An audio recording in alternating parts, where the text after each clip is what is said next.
اعوذ باللہ من الشیطان الرجیم بسم اللہ الرحمن الرحیم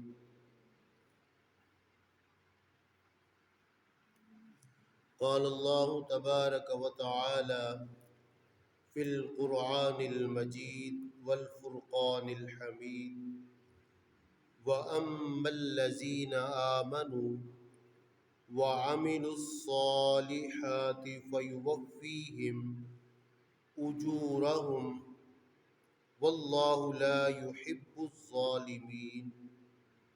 صدق اللہ العظیم۔ محترم نمازی حضرات، یہ جو آیت مقدسہ میں نے تلاوت کی ہے، یہ سورہ آل عمران کی آیت نمبر 57 ہے، تیسرا پارہ۔ اللہ تبارک و تعالیٰ نے ارشاد فرمایا، جو ایمان لائے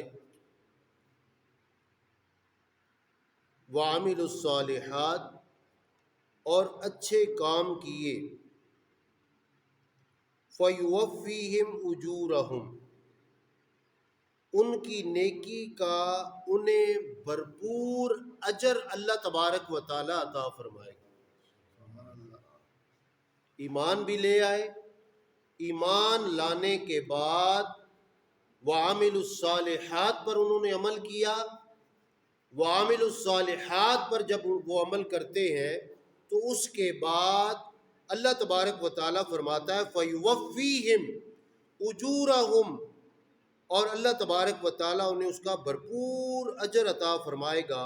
وَاللَّهُ لَا يُحِبُّ الظَّالِمِينَ، اور اللہ تبارک و تعالیٰ ظالموں کو کبھی پسند نہیں فرماتا۔ ظلم صرف یہی نہیں ہے کہ بندہ کسی کے ساتھ ظلم کر دے، کسی کا مال چھین لے، کسی کی جان لے لے، کسی کے ظلم کے اور بھی کافی سارے ضابطے ہیں، اور بھی ایسی چیزیں ہیں جن کی وجہ سے بندہ ظالم ڈکلیئر ہو جاتا ہے۔ تو اس لیے اللہ تبارک و تعالیٰ کی بارگاہ میں اللہ رب العزت ہمیں جس طرح اس نے ایمان کی دولت عطا فرمائی ہے، ایمان کی دولت کے ساتھ پروردگار عالم ہمیں ہمیشہ عمل صالح کرنے کی توفیق عطا فرمائے۔ عمل صالح کے بغیر بندہ بالکل کسی کام کا نہیں ہے۔ اور پھر اللہ رب العالمین فرماتا ہے کہ وَجَزَاءُ سَيِّئَةٍ سَيِّئَةٌ مِثْلُهَا، برائی کا بدلہ اسی کے برابر برائی، تو جس نے معاف کیا فَمَنْ عَفَا وَأَصْلَحَ فَأَجْرُهُ عَلَى اللَّهِ، تو اس کا اجر اللہ تبارک و تعالیٰ پر ہے۔ یعنی اس وقت ہم ایسے فتن کے دور سے گزر رہے ہیں کہ کوئی بندہ کسی کی معمولی سی لغزش کو معاف کرنے کے لیے تیار نہیں ہے۔ آپ بازار میں جا رہے ہیں، کسی کے ساتھ آپ کا کندھا لگ گیا ہے، لڑائی شروع ہو جائے گی۔ کسی کے ساتھ آپ کی گاڑی معمولی سی ٹچ ہو گئی، لڑائی شروع ہو جائے گی۔ تو اللہ رب العالمین فرماتا ہے کہ جو بندہ جس کو مثلا کوئی آپ کے ساتھ برائی کرتا ہے تو برائی کا بدلہ برائی سے نہ دو، بلکہ برائی کا بدلہ بھلائی کے ساتھ دو۔ بھلائی کے ساتھ تم بلائی کا بدلہ دو۔ اور جس نے معاف کیا، ہوتا ہے بعض اوقات بندے کو بڑا مشکل فیصلہ کرنا ہوتا ہے، کوئی بندہ اس طرح آ کے کر دے، تو اللہ رب العالمین فرماتا ہے کہ جس نے معاف کر دیا اور اصلاح کی، اللہ رب العالمین فرماتا ہے فَأَجْرُهُ عَلَى اللَّهِ، تو اس کا اجر پروردگار فرماتا ہے وہ میرے ذمے ہے، میں اس کا اجر عطا کروں گا۔ اور یوم قیامت جب سارے لوگ اکٹھے ہوں گے تو اس وقت پروردگار فرمائے گا، ہاں بھائی کون ایسا بندہ ہے جس کا میرے اوپر کوئی ذمہ ہو؟ تو وہ لوگ کھڑے ہو جائیں گے اور کہیں گے پروردگار عالم، ہم نے تیری رضا کے لیے جو ہے وہ دکھ اٹھائے، تیری رضا کے لیے معاف کیا، اور تیری رضا کے لیے پروردگار عالم ہم نے ہر عمل کیا۔ حضرت ابو ہریرہ رضی اللہ تعالیٰ عنہ فرماتے ہیں، امام الانبیاء صلی اللہ علیہ وسلم نے فرمایا کہ زمانہ اتنا قریب ہو جائے گا کہ زندگی میں اس قدر تیزی آ جائے گی کہ وقت گزرنے کا احساس ہی نہیں ہوگا۔ آپ دیکھیں یکم رمضان سے اب تک ایسے معلوم ہوتا ہے جیسے ایک دن یا ایک رات گزری ہو، ایک دن یا ایک رات گزری ہو۔ یعنی اتنی تیزی آ گئی ہے وقت میں۔ ابھی کل کی بات ہوگی کہ ہم عید کر کے فارغ بھی ہو جائیں گے۔ تو میرے عزیز دوستوں اور بھائیوں، میرے آقا تاجدار کائنات صلی اللہ علیہ وسلم نے فرمایا وقت گزرنے کا احساس تک نہ ہوگا، عمل گھٹتا جائے گا، عمل گھٹتا جائے گا۔ آپ دیکھیں ایک 500 بندے کے لیے مسجد بنتی ہے اور اس میں صرف 5 بندے یا 10 بندے نماز پڑھتے ہیں۔ کیا دوسروں کے اوپر نماز فرض نہیں ہے؟ سب کے اوپر نماز فرض ہے، لیکن وہ عمل کے معاملے میں کمزور ہو چکے ہیں۔ یہ ایسا ایک فساد ان کے دلوں کے اندر پیدا ہو چکا ہے جس کی وجہ سے وہ اللہ تبارک و تعالیٰ کی قربت میں نہیں آنا چاہتے۔ اللہ رب العالمین فرماتا ہے کہ حضور تاجدار کائنات صلی اللہ علیہ وسلم فرماتا عمل گھٹتا جائے گا، دلوں میں بخل پیدا ہو جائے گا، فتنے ظاہر ہوں گے، حرج کی کثرت ہوگی۔ صحابہ کرام رضوان اللہ علیہم اجمعین نے عرض کی یا رسول اللہ یہ حرج کیا ہے؟ تو آپ صلی اللہ علیہ وسلم نے فرمایا قتل و غارت، خون ریزی بہت زیادہ ہو جائے گی۔ آپ دیکھیں اس پورے معاشرے کے اندر اب تو اخبار ہی بڑی کم ہو گئی، اب تو نیٹ کے اوپر فوراً اسی وقت خبر آ جاتی ہے کہ فلاں علاقے میں اس طرح ہو گیا، فلاں علاقے میں اس طرح ہو گیا، پوری دنیا کی بات ہو رہی ہے۔ تو میرے آقا تاجدار کائنات نے فرمایا لا تقوم الساعة حتى يتوالوا الناس في البنيان، قیامت قائم نہیں ہوگی، لوگ بلند و بالا عمارتوں پر فخر کریں گے۔ زندگی کا مقصد بلند و بالا عمارتوں، عالی شان کوٹھیوں کی تعمیر اور ان پر فخر کرنا ہوگا، بس یہی انسان کے جو ہے وہ رہ جائے گا، باقی دین بالکل اس کے اندر سے نکل جائے گا۔ اللہ تعالیٰ یہ ایسا وقت ہے کہ اس میں ہمیں اپنے دین کا دفاع کرنے کی اشد ضرورت ہے، ہمیں اپنی نماز کا دفاع کرنے کی اشد ضرورت ہے، ہمیں اپنے روزے کا دفاع کرنے کی اشد ضرورت ہے۔ یہ جو اعمال صالحہ ہیں ان اعمال صالحہ کو ضائع مت کرو۔ حضرت مولانا روم رحمۃ اللہ تعالی علیہ آپ فرماتے ہیں کہ ایک بندہ جو ہے وہ حدیث پاک بھی ہے، میرے آقا تاجدار کائنات صلی اللہ علیہ وسلم نے فرمایا کہ نیکی کرو اور اس نیکی کی حفاظت کرو، اس کو ضائع نہ ہونے دو، ضائع نہ ہونے دو۔ جب نیکی ضائع ہو گئی فائدہ کیا ملا؟ نیکی ضائع ہو گئی، اب تمہارے پاس کیا رہا؟ کچھ بھی نہیں۔ تو اللہ کی بارگاہ میں کیا لے کے جاؤ گے؟ نمازیں، روزے، حج، زکوٰۃ وہ تو ضائع کر دیے۔ کن کاموں میں؟ جب بندہ کوئی بھی ایسا عمل کرتا ہے تو اس کے اعمال ضائع ہو جاتے ہیں۔ اللہ تعالیٰ کی بارگاہ میں شکر ادا کریں، مالک میں نے نماز پڑھی ہے، اس نماز کو یا اللہ میرے لیے ایسا ذخیرہ بنا کہ جب میں تیری بارگاہ میں آؤں تو یہ نماز کا نور اس وقت میرے کام آئے، قبر میں میرے کام آئے، حشر میں میرے کام آئے، محشر میں میرے کام آئے، پل صراط پر میرے کام آئے۔ اور یا اللہ یہ جو میں نے روزہ رکھا ہے یہ روزہ مالک تیری رضا کے لیے رکھا ہے، اس روزے کے اجر و ثواب کو ضائع نہ ہونے دینا مالک، اس کو میری بارگاہ اپنی بارگاہ میں میری طرف سے محفوظ کر لینا۔ کتنے سال ہماری عمر ہو گئی؟ 50-55 سال ہماری عمر ہو چکی ہے، ہم اس زندگی کے اس حصے میں پہنچ چکے ہیں، آدھی زندگی ہم نے گزار دی ہے، لیکن اس کے باوجود بھی ہمارے اندر وہ رغبت، وہ محبت، وہ چاہت اور وہ چیز پیدا نہیں ہو رہی جس کی جو اللہ تبارک و تعالی ہمیں دیکھنا چاہتا ہے۔ تو اعمال صالحہ جو ہے وہ انسان کی نیکی کا نور ہے، اور اعمال صالحہ سے انسان جو ہے وہ اللہ تعالیٰ کی بارگاہ میں کامیاب ہوتا ہے۔ تو یہ ایسی باتیں ہیں کہ ان کا رمضان المبارک میں عہد کرنا ضروری ہوتا ہے۔ بندہ اللہ تعالیٰ کی بارگاہ میں عہد کر لے کہ مالک پروردگار عالم میں تیری بارگاہ میں یہ عہد کرتا ہوں کہ آئندہ کے بعد یا اللہ میں اپنی نیکیوں کو ضائع نہیں ہونے دوں گا، نیکیوں کو ضائع نہیں دوں۔ ادھر سے بات سنی اس کے اوپر لگ گیا، ادھر سے بات سنی اس کے اوپر لگ گیا، ادھر سے بات سنی اس کے اوپر لگ گیا۔ میرے عزیز دوستوں اور بھائیوں، یہ دیکھو اللہ تبارک و تعالیٰ کا قرآن اور یہ نبی کا فرمان ہے، ٹھیک ہے، یہ منہاج السوی میرے ہاتھ میں ہے، ٹھیک ہے، اس کے اندر تمام احادیث، تمام موضوعات پر ہر چیز اللہ تبارک ہم قرآن کیوں نہیں کھولتے؟ یہ قرآن ہمارے سامنے پڑا ہے، قرآن کی آیات ہے، قرآن کو دیکھیں، اس کے بعد دین اور اسلام پھر سمجھ میں آئے گا۔ جب ہم دین اور اسلام جو ہے ان بے علم لوگوں سے لینا شروع کریں گے تو پھر جہالت ہمارے اندر ڈیرا ڈال لے گی، جہالت ڈیرا ڈالے گی، ہم ہر اس غیر شرعی عمل کو جو ہے وہ یوں سمجھیں گے کہ جیسے یہ بالکل قرآن و حدیث میں بیان ہو رہا ہے، حالانکہ اس عمل کا نہ احادیث کے ساتھ کوئی تعلق ہوتا ہے اور نہ ہی اس کا قرآن کے ساتھ کوئی تعلق ہوتا ہے، بس سنی سنائی بات۔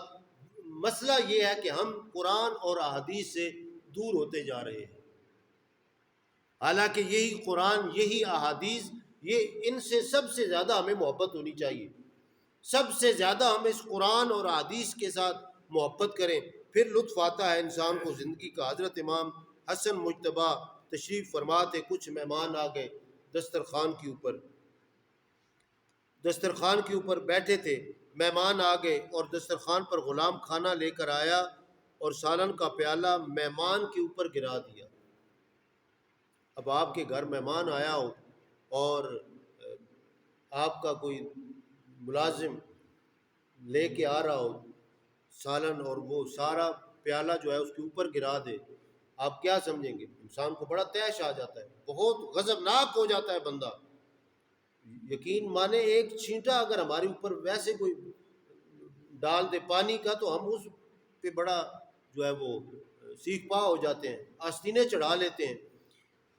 مہمان کے اوپر جب وہ پانی کا پیالہ گرا تو غلام نے دیکھا کہ اب میری خیر نہیں، تو اس نے فوراً قرآن پڑھنا شروع کر دیا۔ غلام کس کا تھا؟ حضرت امام حسن مجتبی رضی اللہ تعالیٰ۔ آپ نے فرمایا والکاظمین الغیظ، متقین لوگ وہ ہیں جو غصے کو پی جاتے ہیں، غصے کو پی جاتے ہیں۔ ہمیں تو فوراً غصہ آتا ہے اور جب تک اس غصے کو نکال نہ لیں اس وقت تک چین بھی نہیں آتا، حالانکہ متقین کی یہ صفات ہے۔ سب سے بڑا پہلوان وہ ہوتا ہے جو اس غصے کو پی جاتا ہے۔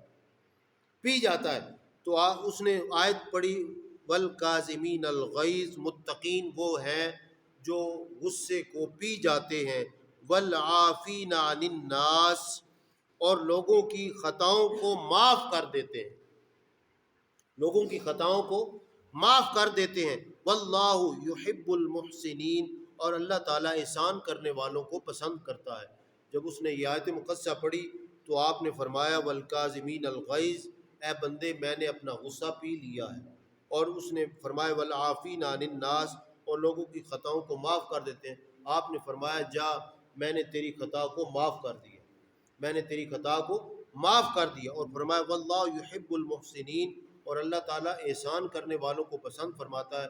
فرمایا جا میں نے تیرے اوپر احسان کیا، میں نے تجھے آزاد کر دیا، میں نے تجھے آزاد کر دیا۔ انسان کی غلطی کو معاف کرنا اتنا بڑا اجر ہے، اتنا بڑا اجر ہے کسی انسان کی غلطی کو معاف کرنا، کہ اللہ تبارک و تعالیٰ قیامت والے دن فرمائے گا کہ وہ آدمی کھڑا ہو جائے جس کا اجر اللہ کے ذمے ہے، تو فوراً وہ شخص کھڑا ہو جائے گا جس نے کسی کی خطا کو معاف کیا ہوگا۔ حالانکہ بعض اوقات انسان بڑے زیادتیاں ظلم کر جاتے ہیں، لیکن آپ جو ہے اس کے سامنے اللہ تبارک ایک ایسا احسان پیدا کریں، ایک ایسا جذبہ رکھیں کہ آپ کی وجہ سے کسی کو جو ہے نقصان نہ ہو، پریشانی نہ ہو، ڈپریشن نہ ہو، کوئی ایسے معاملات نہ ہو، تو پھر اللہ تبارک و تعالیٰ فرمائے گا کہ جس نے کسی انسان کی خطا کو معاف کیا ہوگا وہ کھڑا ہو جائے گا۔ تو اللہ تبارک و تعالیٰ فرمائے گا کہ یہ اتنا بڑا اجر عظیم ہے کہ اللہ تبارک و تعالیٰ اسے ادا کرنا اپنے ذمہ کرم پر لازم فرما لیتا ہے کہ اس بندے نے کسی کی خطا کو معاف کیا ہے، لہٰذا یہ میرے ذمہ کرم پر لازم ہے کہ میں اس کا اجر جو ہے وہ سر محشر جو ہے وہ سب کے سامنے عطا کروں، سب کے سامنے۔ اللہ تبارک تعالیٰ فرمائے گا تو نے دنیا میں احسان کیا تھا اپنے مسلمان بھائی پر، اپنے عزیز پر، اپنے رشتہ دار پر، اپنے ہمسائے پر، اپنے قریبی پر، اپنے جو ہے وہ ایک کسی جگہ پر بندے کام کرتے ہو، فیکٹری میں، سارے یہ کافی سارے معاملات ہیں۔ احسان ایک ایسا جذبہ ہے کہ جس کا بہت بڑا اجر ہے۔ تو اللہ تبارک و تعالیٰ فرمائے گا کہ پورے حشر کے میدان میں اس کو اجر عظیم عطا فرمائے گا۔ امام الانبیاء صلی اللہ علیہ وسلم نے فرمایا وہ چیزیں جو انسان کو حیوانیت سے بھی نیچے گرا دیتی ہیں، فرمایا وہ بخل ہے، وہ غصہ ہے، وہ انتقام ہے۔ یہ بخل، غصہ اور انتقام انسان کو حیوانیت سے بھی نیچے گرا دیتا ہے، یعنی حیوان سے بھی بندہ بدتر بن جاتا ہے جب اس کے اندر غصہ آ جائے، جب اس کے اندر جو ہے وہ انتقام آ جائے اور بخل آ جائے۔ اور انسان کو میرے آقا کریم صلی اللہ علیہ وسلم نے فرمایا 3 چیزیں ایسی ہیں جو انسان کو بلند چوٹیوں پر پہنچا دیتی ہیں، اللہ کی قربت میں پہنچا دیتی ہیں، اور فرمایا ان میں ایک سخاوت ہے۔ سخاوت، آپ دل کے سخی بنیں، آپ ہاتھ کے سخی بنیں، آپ زبان کے سخی بنیں، آپ یعنی ہر پہلو سے آپ کے سخاوت جھلکنی چاہیے۔ لوگوں کو پتہ چلے یار یہ جب بھی بات کرے گا اچھی بات کرے گا، یار یہ جب بھی اس سے مشورہ لو اچھا مشورہ دے گا، جب بھی اس کے ساتھ سفر کرو گے یہ سفر میں بھی بہت تمہارے معاملات میں، یعنی انسان کے اندر سخاوت ایک ایسا، سخاوت صرف یہ نہیں ہے کہ آپ کسی کو روپیہ پیسہ دے دیں، سخاوت کے اور بھی کافی سارے جو ہے وہ آپشن ہیں، ان میں آپ کس طرح سخاوت کر رہے ہیں۔ تو میرے آقا نے فرمایا انسان کو سخاوت، حلم اور عفو درگزر، یہ وہ اوصاف ہیں جو اللہ تبارک و تعالیٰ اپنے محبوب بندوں کو عطا فرما دیتا ہے۔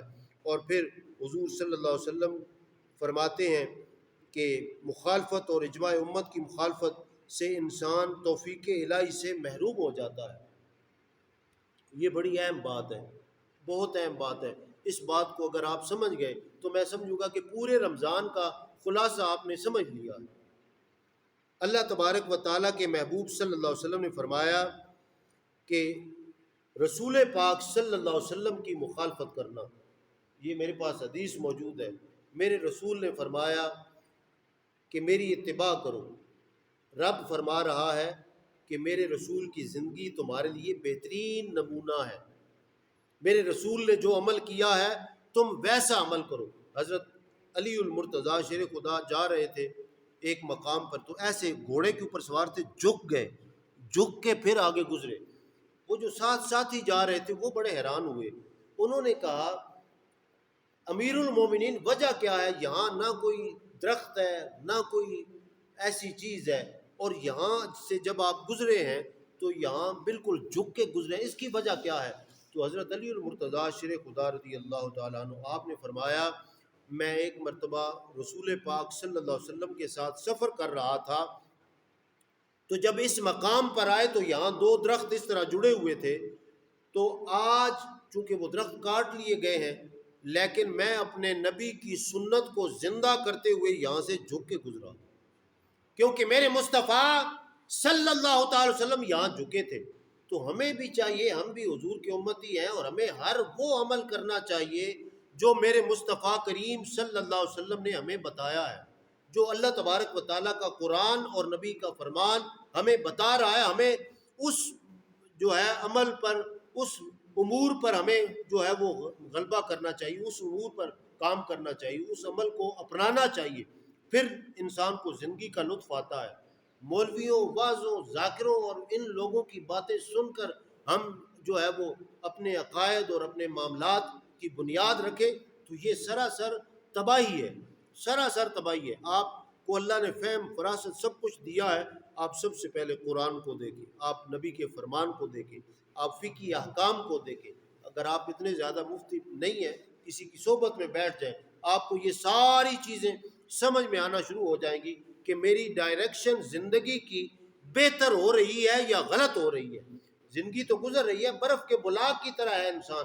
آپ دھوپ کے اوپر برف کا بلاک رکھ دیں، تھوڑی دیر کے بعد آہستہ آہستہ آہستہ آہستہ وہ ختم ہوتے ہوتے بالکل ختم ہو جائے گی، نمی رہ جائے گی، نمبی بھی کے اوپر دھوپ لگے گی، وہ سب کچھ ختم ایک پھر ایسا محسوس ہوگا یہاں کوئی چیز تھی ہی نہیں۔ تو ہمارا حال بھی یہی ہے، مرنے کے بعد 5 7 6 مہینے کے بعد آپ ذرا دنیا کا دورہ کریں اور دیکھیں کہ لوگ میرے بارے میں کیا سوچتے ہیں. کچھ بھی نہیں سوچتے، بھول چکے ہوں گے. اللہ کی قسم بھول چکے ہوں گے. کوئی آپ کو یاد نہیں کرے گا. آپ اپنے گھر والوں کو ٹائم نہیں ہوگا کہ فاتحہ پڑھ لیں. یہ جو ہم جاتے ہیں نا عید پر شبرات پر قبرستان کے اندر، تو یہ صرف اور صرف اس لیے جاتے ہیں کہ یار یہ ہمسائے لوگ کہیں گے، شریک کہیں گے، آیا ہی نہیں ہے. صرف ان کو اس وجہ سے ہمارا مائنڈ سیٹ بدل چکا ہے. اللہ کی رضا کے لیے نہیں. اللہ کی رضا کے لیے ہو ہم قرآن کھول کے روزانہ ایک سپارہ پڑھیں، اپنے والدین کی بخشش اور مغفرت کی دعا مانگیں، وہاں جائیں، وہاں جا کر بیٹھ کے پڑھیں، پڑھ کے دعا مانگیں، یا اللہ تیری بارگاہ میں دعا کرتا ہوں میرے والدین کی بخشش فرما، مغفرت فرما. یہ سارے لیکن یہ تم خود عمل کر کے دکھاؤ. خود عمل کر کے بندہ دکھاتا ہے کہ واقعتاً یہ عمل جو ہے میں اپنی والدین کے لیے کر رہا ہوں، اپنے والدین کے لیے. خود جب عمل کرو گے، عمل سے زندگی بنتی ہے، جنت بھی جہنم بھی. یہ خاکی اپنی فطرت میں نہ نوری ہے نہ ناری. حضرت ابراہیم تیمی رحمۃ اللہ تعالیٰ علیہ کی عادت تھی کہ جو کوئی آپ کو ستاتا آپ اس کے حق میں کبھی بد دعا نہیں کرتے، بلکہ فرماتے جو کوئی آپ کو ستا رہا ہوتا فرماتے کہ اس کے لیے اپنے ظلم کا بوجھ ہی کافی ہے. یہی بہت بڑا ظلم ہے کہ آپ کسی کو ستا رہے ہیں، یہی بوجھ اس کے لیے کافی ہے. ہم خود جج بن جاتے ہیں، خود فیصلہ کرنا شروع کر دیتے ہیں. تو اللہ تبارک و تعالیٰ ہمیں معاف فرمائے. کچھ معاملات ایسے ہیں جن پر سکوت اختیار کر جائیں، خاموش رہیں، اللہ اور اس کے رسول کے احکام کو فالو کریں، پھر انسان کامیاب ہے. اگر یہاں ان کو ہم پیچھے رکھ دیں اور اپنی رائے آگے رکھ دیں، اپنے معاملات آگے رکھ دیں، تو یہ سراسر اپنے اوپر ظلم کر ہے. کسی کے اوپر کوئی ظلم نہیں ہے. اس کا جواب ہم نے خود دینا ہے. میں اگر یہاں آپ کو غلط ڈائریکشن دوں گا، میں غلط بات کروں گا، تو اس کا ذمہ دار میں ہوں، آپ نہیں ہیں. آپ تو سن لیں گے، لیکن اگر ڈائریکشن درست ہو جائے، یا اللہ یہ تیرا قرآن ہے، یہ تیرے نبی کا فرمان ہے، ہم اس کو ساتھ لے کر ہم اپنی زندگی کے معاملات درست کرنا چاہتے ہیں، اللہ تبارک تعالیٰ فرمائے گا آؤ دیکھو یہ سارے قرآن، یہ احادیث، یہ ساری چیزیں اللہ تبارک و تعالیٰ ہمارے قلوب و اذہان میں ڈالنا شروع کر دے. خود بخود ہدایت آنا شروع ہو جائے گی. اللہ فرماتا ہے ہدایت میں صرف اسی کو عطا کرتا ہوں کہ جس کے اندر تڑپ پیدا ہو، جس کے اندر لگن پیدا ہو کہ میں ہدایت لینا چاہتا ہوں. ہدایت کو اتنی معمولی چیز نہیں ہے کہ جہاں سے دل کیا وہاں سے لے لی اور جہاں سے دل کی ہدایت کو چھوڑ دیا.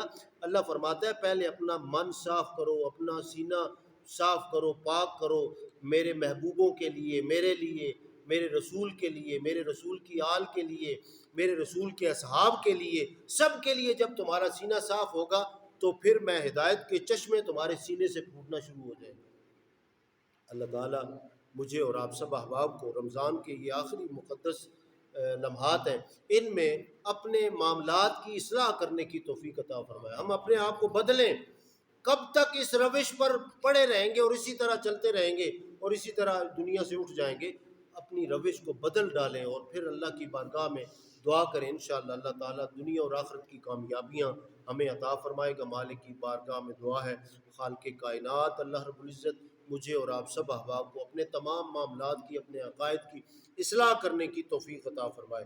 جہاں کہیں بھی ہم غلط ہیں، اللہ تعالیٰ ہماری رہنمائی میں قرآن اور حدیث سے ہمیں جو ہے وہ رب العالمین ہمیں اس سے اصلاح کرنے کی توفیق عطا فرمائے. اور اللہ پاک زندگی کی آخری سانس تک حق کے ساتھ رہنے کی توفیق عطا فرمائے اور حق پر ہی ہمارا خاتمہ فرمائے. اور اسلام اور دین حق ہے اور اسی پر اللہ تبارک و تعالیٰ ہمارا خاتمہ فرمائے. اللہم